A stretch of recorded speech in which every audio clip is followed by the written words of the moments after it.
at a lesson plan that was planned while applying the philosophy of this approach. So as you can see, the learning objective, it is not connected to a specific subject. It is not connected to a specific national curriculum objective. It is a learning objective that is connected to the real world. And therefore it makes the experience more authentic and meaningful. So during the presentation, I discussed these four quadrants, if you like. So we looked at the learning objective, looked at the competencies, the potential objectives, and the purpose of the learning experience. If we scroll down, what we've got here is guided questions. So these are simply questions that you might ask your students during the learning experience to prompt them and to kind of channel their thoughts in the right direction. And then we have the thinking routines. So for this particular lesson, we'll be using 4 thinking routines. And as I mentioned in the presentation, these routines really drive the learning. It empowers the students to engage with each other and with the topics. Okay, so let's move on to task 1. So during task 1, the question, what might life be like without rainforest, will be displayed on the board or however the lesson is delivered. And then the student will apply the give one, get one routine. So to help you kind of understand what the give one, get one routine is, again, there is this document. In essence, what the students will do in this routine is they will take a minute to individually answer the question, what might life be like without rainforests? And they'll write 4 or 5 things on their list. Once they've done that, they will connect with another student.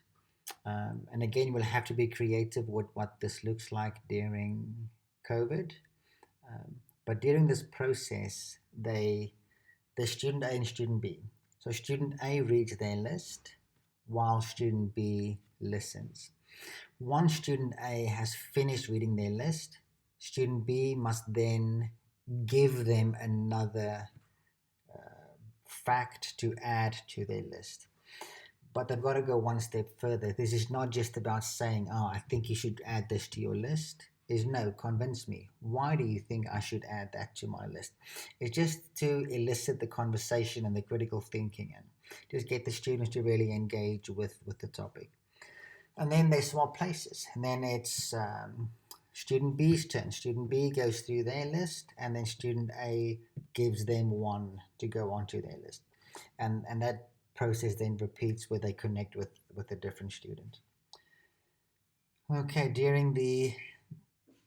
these are learning objectives. These are potential objectives that can be assessed during this particular learning experience.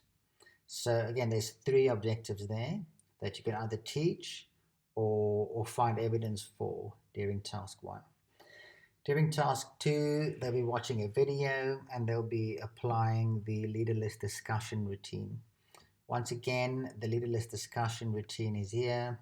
It goes into detail about how to implement it and what the purpose is.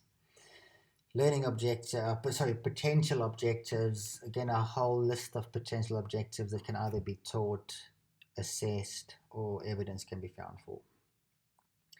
And then the final or the third activity is this is the reading activity. They'll be reading a newspaper article, and there's another routine called the +1 routine, very similar to give one, get one.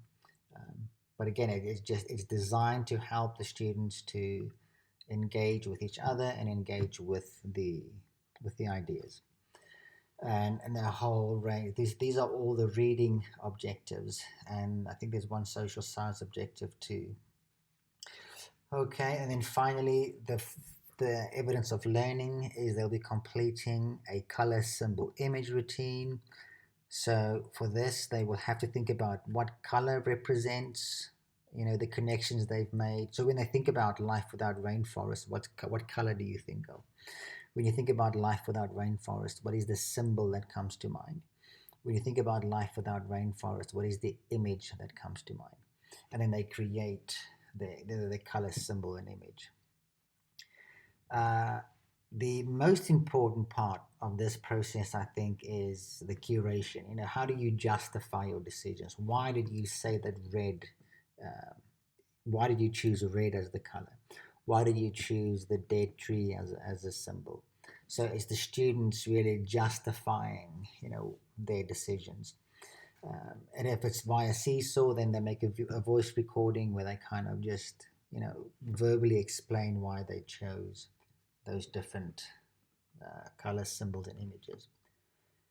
One thing that I do want to quickly show, so this lesson is not planned, is not finished, but the learning objective here is to understand what rainforests are. So it goes through learning experiences, there's 4 learning experiences. And then for the evidence of learning, I firmly believe that students need to be empowered during the learning process. And one of the ways we can do that is by them deciding how they show their understanding.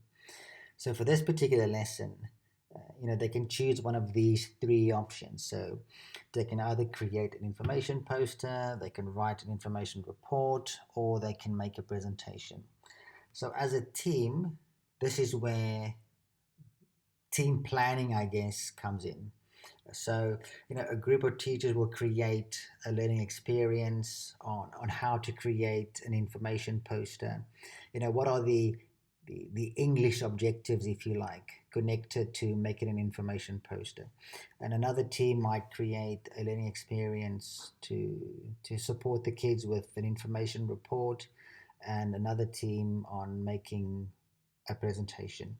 So this is how I see our team of teachers kind of working together in planning these learning experiences, so that they are authentic, they're connected, they're integrated, and those learning experiences are all built on the foundation of the national curriculum.